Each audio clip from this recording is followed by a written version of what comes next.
Nafkah tu adalah tanggungjawab keibubapaan.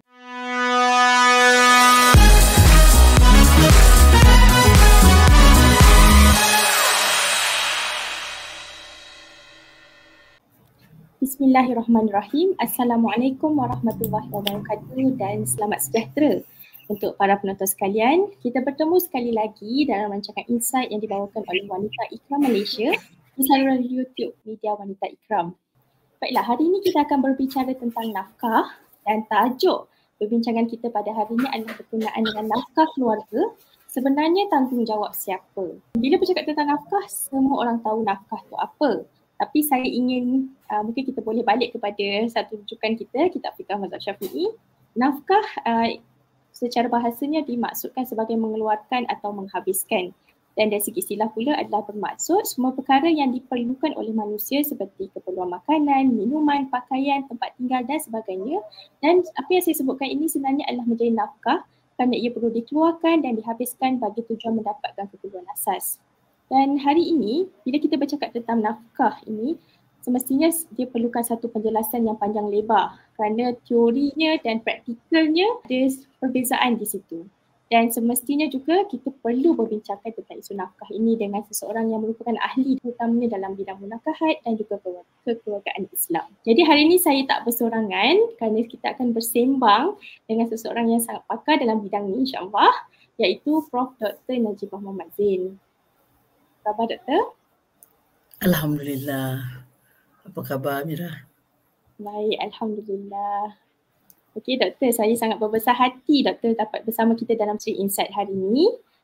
Untuk audiens sekalian, saya nak memperkenalkan dululah penyampai pada hari ini. Profesor Dr. Najibah Muhammad Zain adalah merupakan pensyarah kuliah Undang-Undang Ahmad Ibrahim UIA dan beliau juga merupakan Hakim Mahkamah Rayuan Mahkamah Syariah di Terengganu. Betul ya Prof? Ya, Alhamdulillah. Okey Prof, sebelum saya mulakan soalan dan bertanyakan pada Prof, mungkin ada sedikit kita nak fokuskan perbincangan kita pada hari ini. Pertamanya bila kita berbicara tentang nafkah, ada beberapa persoalan asas yang kita perlu bangkitkan dan perlu dijawablah. Antaranya siapa sebenarnya pemberi nafkah, kepada siapa nafkah itu diberikan, bila nafkah tu kena diberikan, berapa kadar nafkah dan macam mana kaedah pemberiannya. Ini soalan-soalan asas bila kita bercakap pasal nafkah. Jadi Prof, bila kita berbalik pada tajuk kita hari ini iaitu nafkah keluarga, sebenarnya tanggungjawab siapa? Saya nak teruskan dengan bertanya soalan terus pada Prof ya?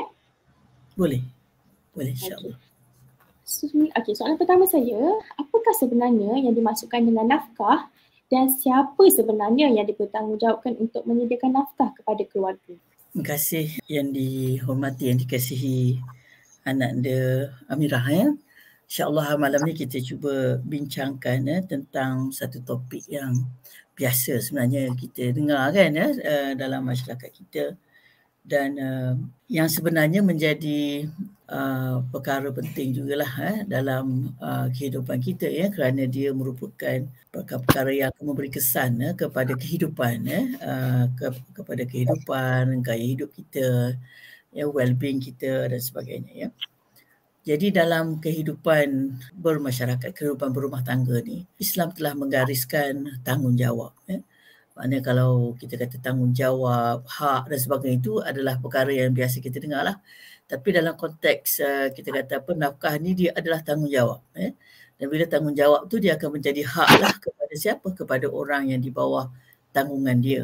Okey, jadi saya ingat memang banyaklah hadis, Quran dan hadis yang menerangkan tentang perkara ini dan perkara ini pun disebut banyak kali di dalam Al-Quran dan hadis untuk menunjukkan tentang betapa pentingnya tanggungjawab ini dan dari sudut isu-isu yang timbul dalam masyarakat kita, isu ni jugalah yang bermasalah kerana dia melibatkan isu-isu kewangan Okey, jadi kita mungkin nak faham apa makna nafkah ni Jadi nafkah ni adalah perkara-perkara asasi yang perlu ada dalam kita kata yang perlu diberikan oleh orang yang diberi tanggungjawab kepada orang yang di bawah tanggungan dia Jadi kalau kita lihat perbincangan ulama kita, jadi biasanya dia akan menyebut apa yang menjadi asasi itu iaitu makan, minum, pakaian, tempat tinggal ya, dan dia mungkin juga boleh menjadi termasuk juga perkara-perkara lain, tapi bergantung kepada keperluan kepada seseorang itu ya. Jadi contohnya misalnya kita ada anak-anak yang masih bersekolah ataupun anak-anak masih belajar. Jadi nafkah tu juga termasuklah menyediakan pembelajaran tu ya, segala keperluan keuangan dia berkaitan dengan pembelajaran itu perlu disediakan ya.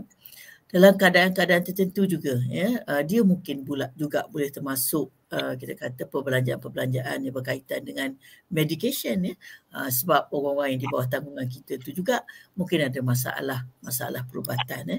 Itu juga termasuk juga dalam definisi nafkah ya. Sebab itu kalau kita lihat ulama-ulama kita bila dia membincangkan tentang apakah perkara-perkara yang dikatakan sebagai sama ada daruriyat ke ya, hajiat ke ya, tahsiniyat ke ya. Jadi dalam hal ini kita lihat asasi perkara yang daruriyat tu tadi termasuklah perkara-perkara yang kita dah sebut tadi, dan boleh juga termasuk perkara-perkara yang bersifat hajiat ya. Mungkin dalam konteks tertentu tahsiniyat ya.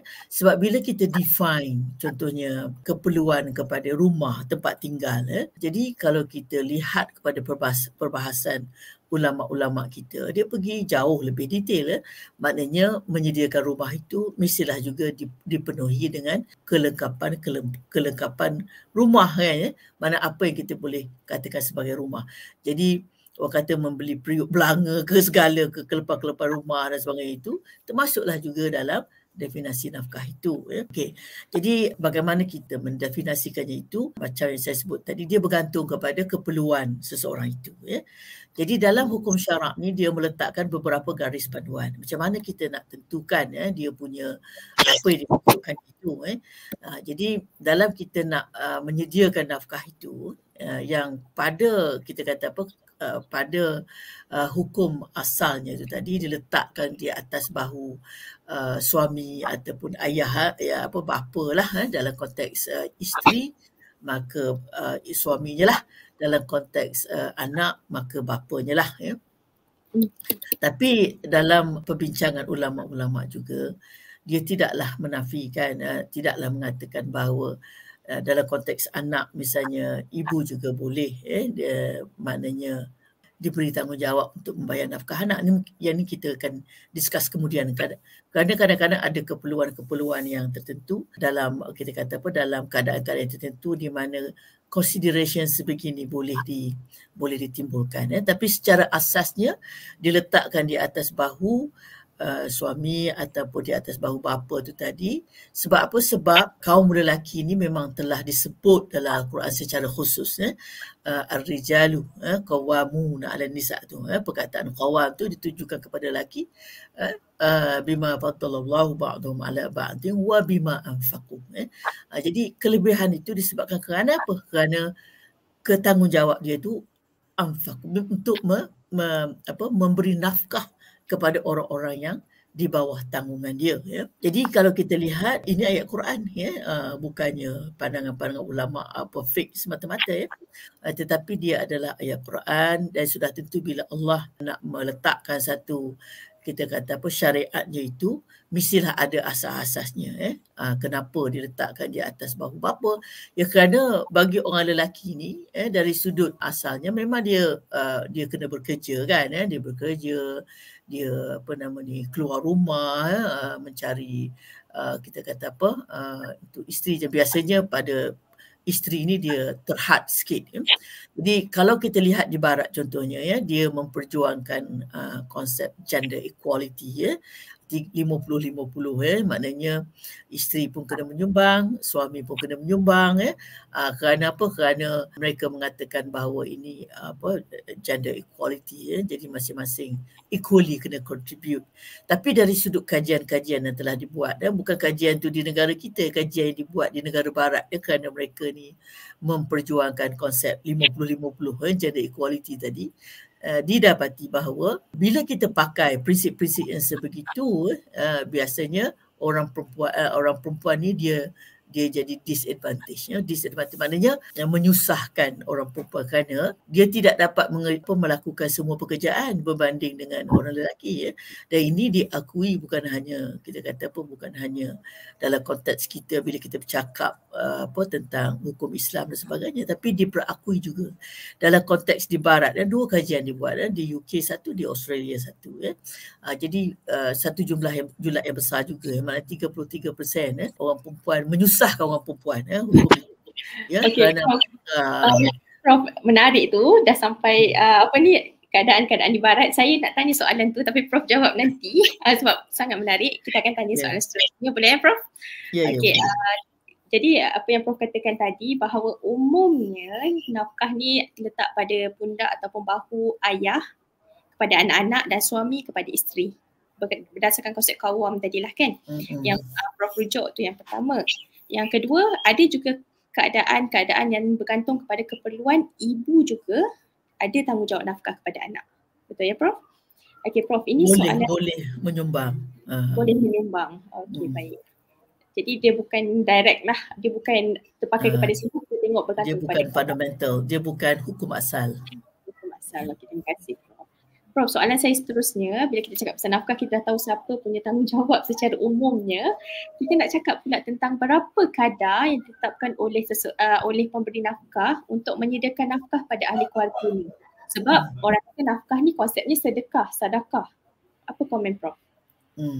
Okey, sebenarnya saya nak tambah sikit lagi Amirah tadi tadi sebab kita duk bercakap tentang nafkah zahir saja, tentang financial needs Tapi saya rasa bagus juga kalau kita ketengahkan dalam konteks nafkah ni juga Sebab tadi kami timbulkan isu ni supaya kita boleh berdayakan tentang konsep yang sebenarnya dari sudut hubungan itu. Yang bahawa kita rasa bahawa hubungan nafkah ni juga melibatkan nafkah zahir dan batin. Batin dalam konteks hubungan kasih sayang antara kita kata suami isteri, antara bapa dan juga anak-anak, ibu dan anak-anak tu juga adalah merupakan termasuk, boleh dimasukkan juga dalam konteks ini supaya kita bukan hanya fokus kepada keperluan fizikal sahaja kita ingat bahawa anak-anak kita juga memerlukan kepada sokongan emosi psychological needs dan sebagainya, itu yang juga perlu dipenuhi oleh bapa juga dalam konteks ini. Sebab ibu tu memanglah itu tugas dia untuk jaga dari sudut keperluan emosi anak-anak tu okey.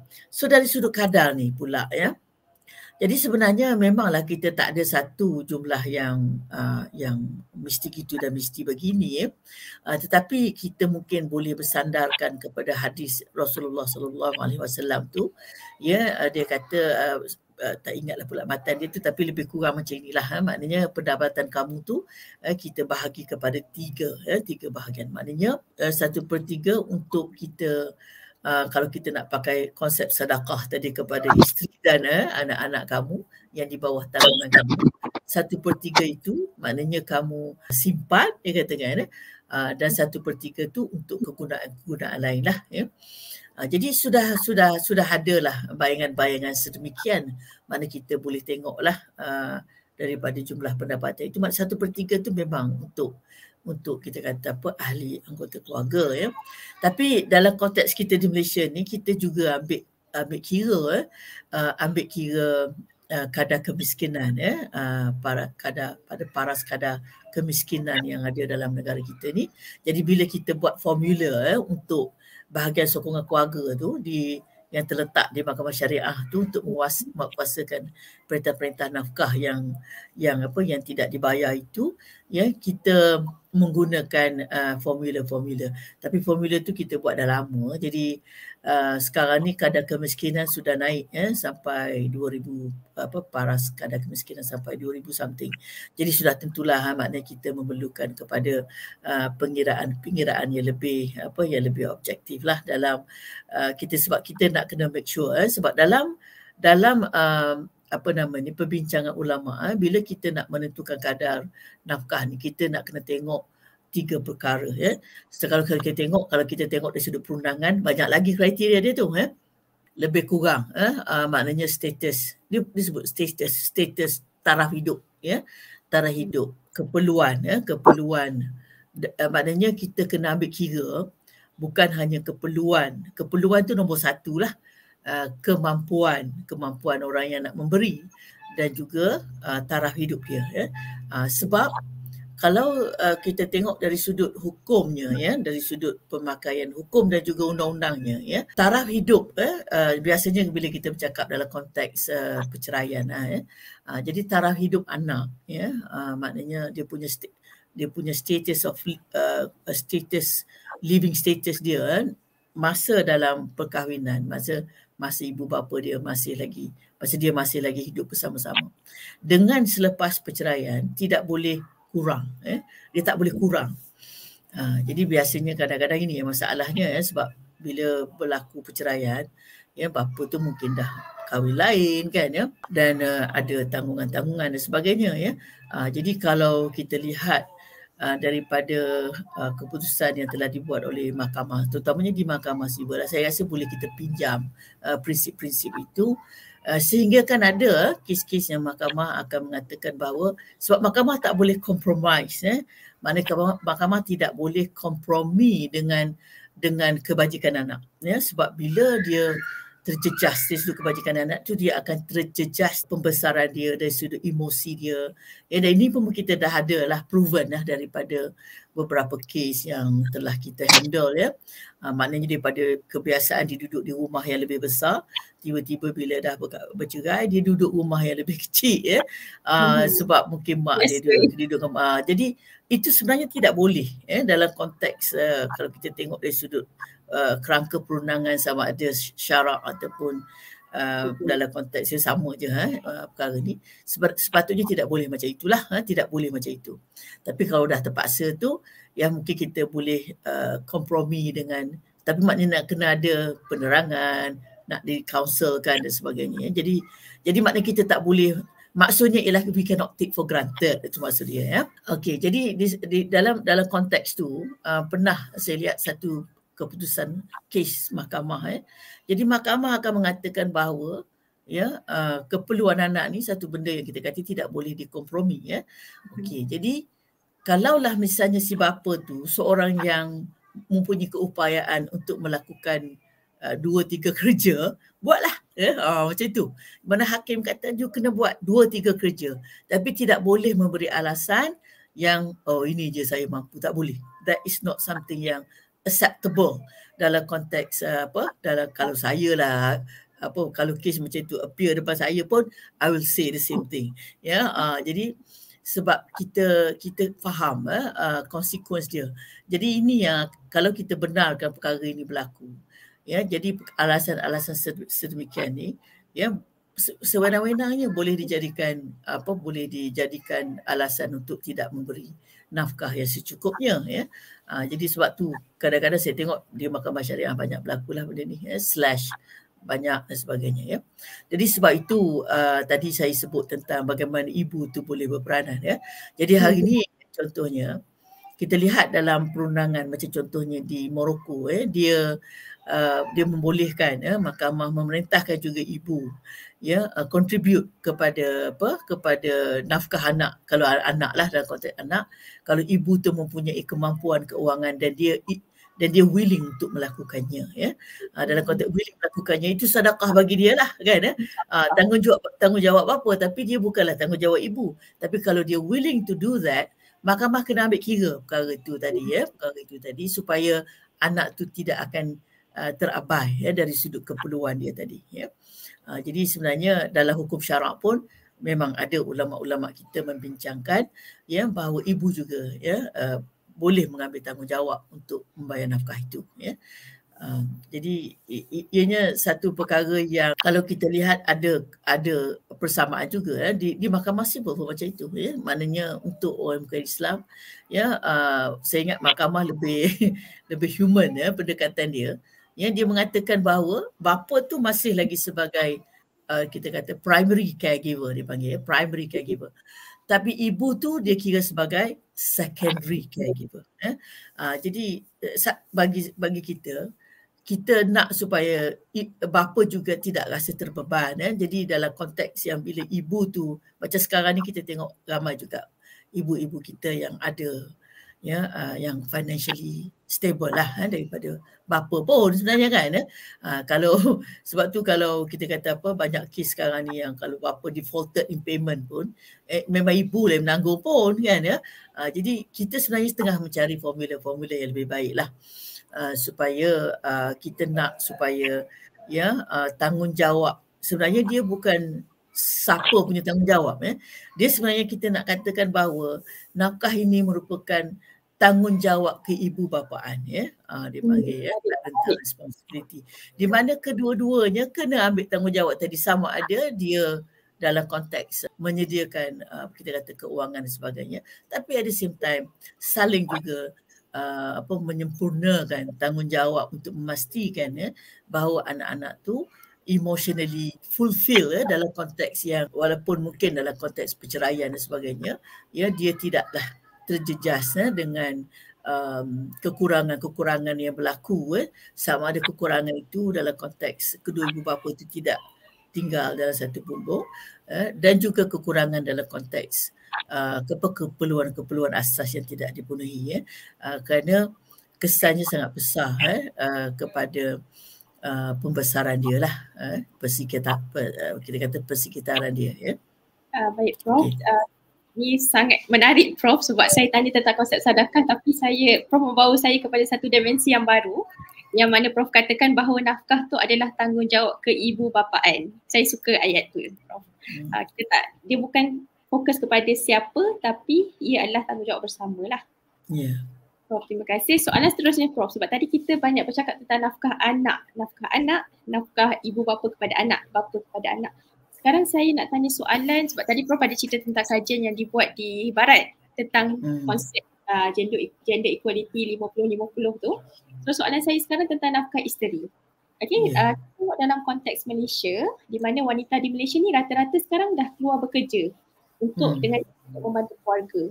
Jadi boleh ke kalau kita ni berpegang pada konsep duit suami, duit isteri, tapi duit isteri adalah duit isteri, ataupun isteri tak perlu beri nafkah sebab isteri dah pegang duit, suami tak perlu beri nafkah isteri sebab isteri dah ada duit. So apa komen tentang nafkah isteri ni Prof? Dia adalah prinsip yang berbeza tu Amira ya. Kalau kita bercakap tentang nafkah ni, itu memang dalam Al-Quran disebut wa 'alal mauludi lahu rizquhunna wa kiswatuhunna bil ma'ruf. Itu memang Allah sebut dalam Al-Quran tentang tanggungjawab, dan dia bukan pilihan, dia adalah tanggungjawab yang mesti dilaksanakan. Kenapa dia perlu dilaksanakan tu ada dia punya wisdom dia di situ. Jadi Allah ni nak mendidik kita supaya kita tidak kedekut dengan kita punya sebab kita memang kita tahu antara isu-isu yang timbul bukan main lagi berkiranya kan sebab bila kita sebut tentang duit je masing-masing sayang duit dia kan berkira Okey, tapi macam kita nak sebut tadi kefahaman tentang bila nak kahwin tu, kefahaman tentang bahawa ada seseorang yang harus menjaga kebajikan keluarga dia kan jadi kalau isteri tu dia mengandung dia bersalin kan dia kena menjaga anak dan sebagainya yang kebiasaannya tak boleh dilakukan, tidaklah semua boleh dilakukan oleh orang lelaki boleh juga tolong salin lampin dan sebagainya tu sepatutnya sama-sama involve lah, tapi kita kena bezakan suami tu dia tanggungjawab dia, jadi kalau dia bekerja dan sebagainya tu dia memang kena bagilah memenuhi tanggungjawab dia sebagai seorang suami berdasarkan kepada kita kata syariat sebab tu pentingnya syariat tu tadi syariat yang meletakkan cara-cara bagaimana untuk mentadbir sesuatu keluarga Okey, tapi bagi isteri kalau dia nak menyumbang memang sekarang ni pun kita dah sama-sama kerja dan memang menyumbang tu baguslah sebab memang ada hadis juga kata kalaulah isteri tu ada hadis mengatakan ya Rasulullah boleh tak dia ni menyumbang sebab suami dia tak mampu nak menanggung semua tapi dia kata boleh tak dia menyumbang dia kaya dia ada harta. Rasulullah kata mana je kalau kita macam welcome lah kan so kamu mendapat dua pahala, dua pahala kerana kita sumbangan dia dalam membantu kita kata perbelanjaan, ekonomi keluarga, dan satu lagi ialah pahala kasih sayang. Kenapa Rasulullah cakap macam itu? Kenapa? Kerana bila kita bersama-sama menyumbang itu tadi, sudah tentu dia akan meringankan beban kan. Tapi saya nak caution juga, jangan sampai isteri tu mengambil alih tanggungjawab suami. Dia lain tu pula tu, sebab bila dia ambil tanggungjawab suami, sebab hukum ni tadi ialah untuk mendidik supaya suami tu ada leadership quality dalam diri dia. Jadi kalau kita ambil leadership quality daripada dia, jadi dia mulalah cari tempat lain kan. Jadi banyak dah kes-kes yang kita handle tu. Jadi bila isteri tu dia baik, dia pun ada pendapatan dan sebagainya. Jadi perkara-perkara yang sepatutnya suami dia buat, dia take over. Jadi suami dia kata, macam aku ni tak ada tanggungjawab. So dia pun maknanya relax dia kan, ada extra, dia pun pergilah pasang branch lain pula kan. Dah a few cases lah kita jumpa macam tu. Tapi yalah, perkara ni subjektif lah. Tapi maksudnya masing-masing kena tahu dia punya barriers, kena tahu dia punya kita kata apa, limitation dia limitation dia. Jadi sebab apa? Sebab itu ada dia punya hikmah yang tersendiri. Okey, jadi dalam konteks ini, isteri kalau dia earns, bukan tanggungjawab dia. Tapi kalau dia ada pendapatan, memang itu hak dia lah. Itu dia punya kan. Jadi itu dia punya. Jadi kalau suami, sebab tu kita kata tadi, bila dia nak menyumbang kepada keluarga tu tadi, maka dia sentiasa duduk dalam pahala lah. Susah dapat pahala ni kan. Jadi sebab itu kita bercakap perkara yang gini, bila kita bercakap tentang hukum, dia ada perkara yang asas, tapi kita juga boleh bercakap dalam konteks fadail as well. Mana kita nak mencari kelebihan-kelebihan itu, maknanya dia sudah tentulah dia extraordinary sikit lah, kita kata di situ. Jadi sudah tentu kita galakkan, because dalam hubungan suami isteri ni dia macam partnership lah. Dia macam partnership juga, ada konsep-konsep partnership juga situ. Sama-sama kita kata contribute dan sebagainya. Sebab tu kita dalam undang-undang pun ada harta pencarian kan. Jadi masing-masing sama-sama menyumbang. Dia bukan gender equality macam yang western yang perjuangkan itu.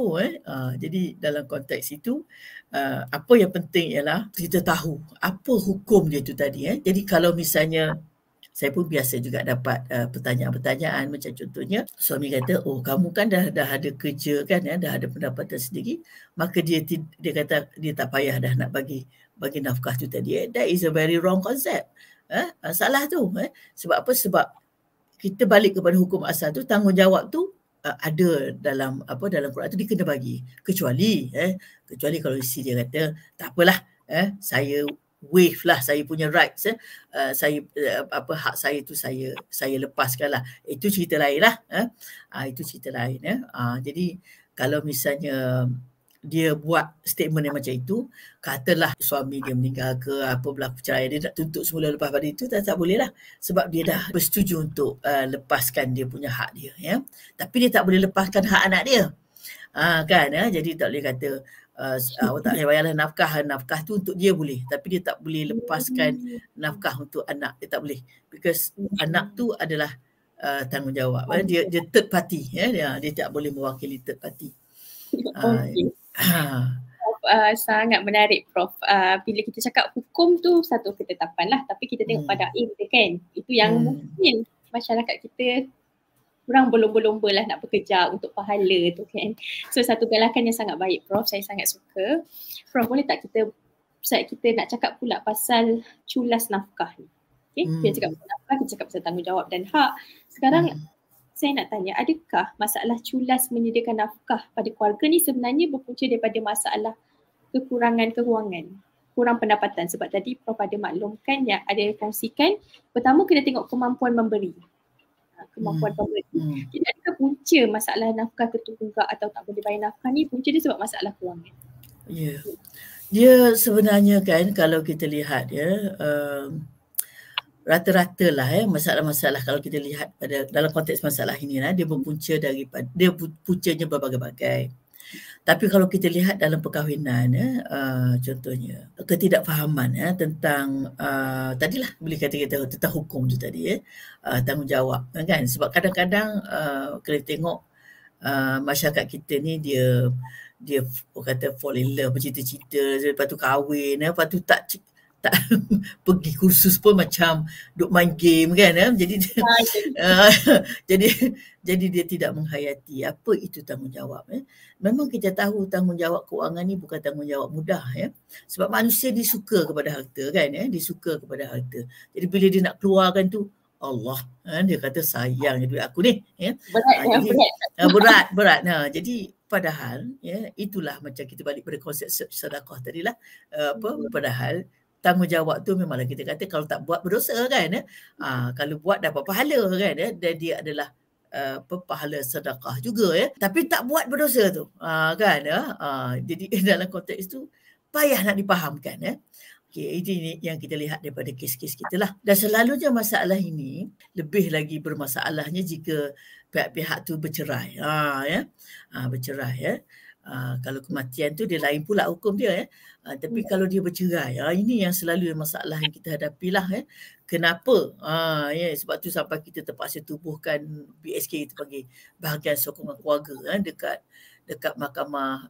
Sebenarnya dia adalah post federal tapi diletakkan di mahkamah syariah di negeri-negeri.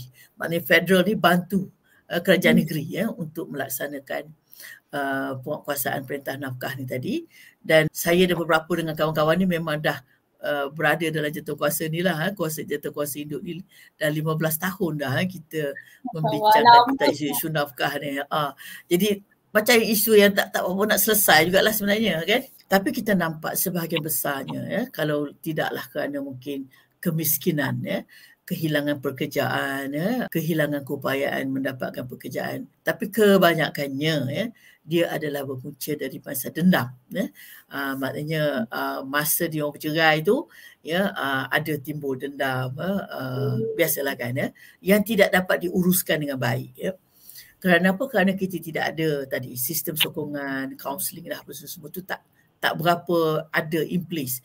Jadi masing-masing akan membawa rasa dendam itu tadi, marah sebab apa itu untuk cerai contohnya, bergaduh kan, sebab nak bercerai tu dia mesti ada sebab kan. Jadi yang itu kalau daripada kajian yang kami buat lah, maknanya itu adalah punca yang utama lah yang menyusahkan pihak-pihak untuk bekerjasama. Kita adalah kes-kes yang selesaikan cara baik pun tapi kita nak ceritanya yang ada juga sebahagian besarnya bermasalah itu tadilah, bila bercerai tu dia takut dan nanti kalau dia bagi duit kat isteri dia tu, isteri dia tu guna nak beli make up lah, nak beli apalah kan, itu pula dipikirkannya.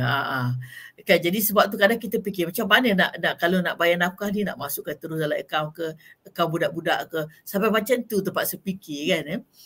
Jadi disebabkan kenapa? Kerana kita tak lepas tu tadi, maknanya tak menyelesaikan masalah-masalah dia punya psychosocial problem tu tadi. Dia berkaitan Prof, tapi saya suka ayat Prof tadi, masalah punca culas bayar nafkah ni bukan masalah kewangan tapi masalah dendam sebab kurangnya pemahaman dan juga mungkin tak diselesaikan secara baiklah waktu mengakhiri perkahwinan tu kan.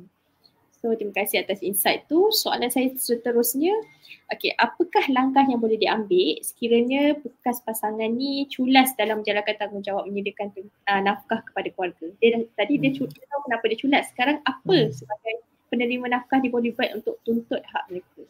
Ya. Memang kita tak ada option lain lah melainkan kena buat tuntutan di mahkamah kalaulah kita boleh dapatkan orang terdekat, pujuk dan sebagainya, selesaikan masalah-masalah emosi, masalah dendam tu tadi, insya-Allah lah kan. Kadang-kadang ada juga kawan-kawan kita peguam ni, dia panggil lah anak guam dia tu, kenapa timbul, sebab nafkah ni dia tak ada exception, dia bukan pengecualian. Dia mesti bayar, wajib bayar. Jadi tak ada isu yang apa kata aku tak nak bayar kan. Tak boleh, perkataan itu tidak boleh. Dia kena bayar. Sebab apa? Sebab itu tanggungjawab. Wajib. Okey, dalam konteks ini, sebenarnya kalau kita bercakap dari sudut tuntutan di mahkamah ni, kalau dia maknanya dengan cara lain tu dia tak boleh kan, dengan cara lain dah dipujuk, dah diceritakan, cuba nak mendamaikan dan sebagainya, tak berjaya. Tuntutan ni sebenarnya kalau kita lihat dalam undang-undang kita, dalam masa perkahwinan pun boleh tuntut juga kan, tapi jarang membuat sebab kadang-kadang tu dalam perkahwinan ni orang rasa macam duduklah berharaplah kan, bayarlah kot nanti kan tapi nak ceritanya banyak juga kes macam itu. Sebab apa? Sebab dia tak faham. Tak faham yang tanggungjawab dia kena bayar. Ada yang mengatakan, oh awak kan kerja juga, awak tangguhlah sendiri. Itu pun satu hal juga ya. Tapi yang banyak yang kita berhadapan ni tadi, maknanya dia kena tahu tu prosedur tuntutan, macam mana nak tuntut dan sebagainya, tu agak teknikal lah sikit ya.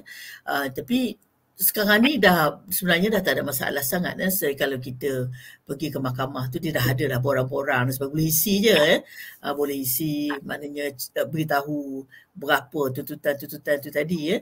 Okey, sebab tu kita sekarang tengah mencadangkan supaya ada mekanisme macam mana nak membantu especially ibu-ibu ni tadi membuat tuntutan nafkah ni tadi ya.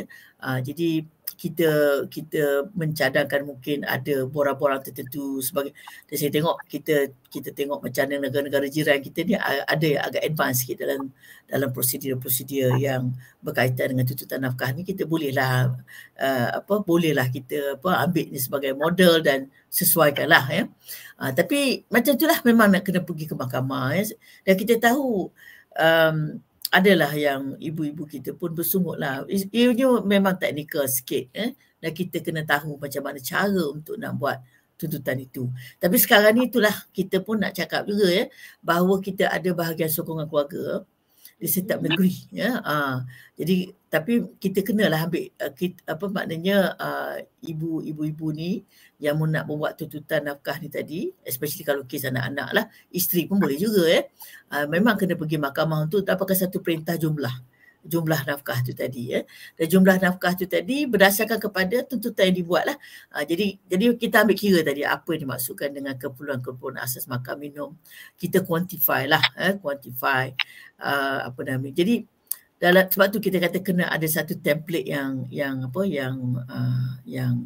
sesuai lah, yang boleh membantu apa yang dia nak tuntut tu tadi ya. Jadi saya pun baru terjumpa satu borang yang diguna pakai oleh Mahkamah Keluarga di Singapura. Jadi dia nak supaya ibu bapa tu tadi mengisi dalam satu borang, dan borang tu dia letak dah item-item yang boleh dituntut ya.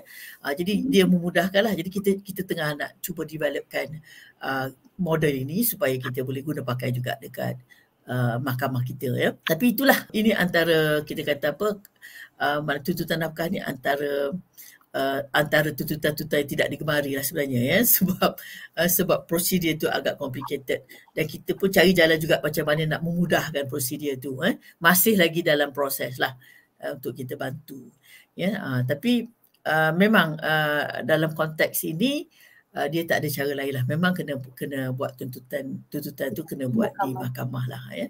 Sebab tu saya rasa kita cubalah kalau nak elakkan tuntutan-tuntutan sebegini. Kita hari tu pernah kita cadangkan supaya ibu bapa ni, tak ada mana suami isteri ke apa ke, buatlah buat perjanjian ya.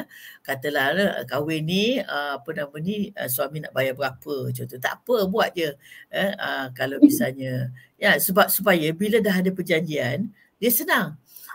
Bila dah ada perjanjian tak payah kita pergi mahkamah lagi, kita akan terus buat tuntutan penguatkuasaan sebab dah ada perjanjian mahkamah mengiktiraf perjanjian. Anak nak bagi berapa perjanjian tu boleh buat at any time dalam masa perkahwinan. Itu kalau kita tapi sebenarnya dia bukan budaya kita.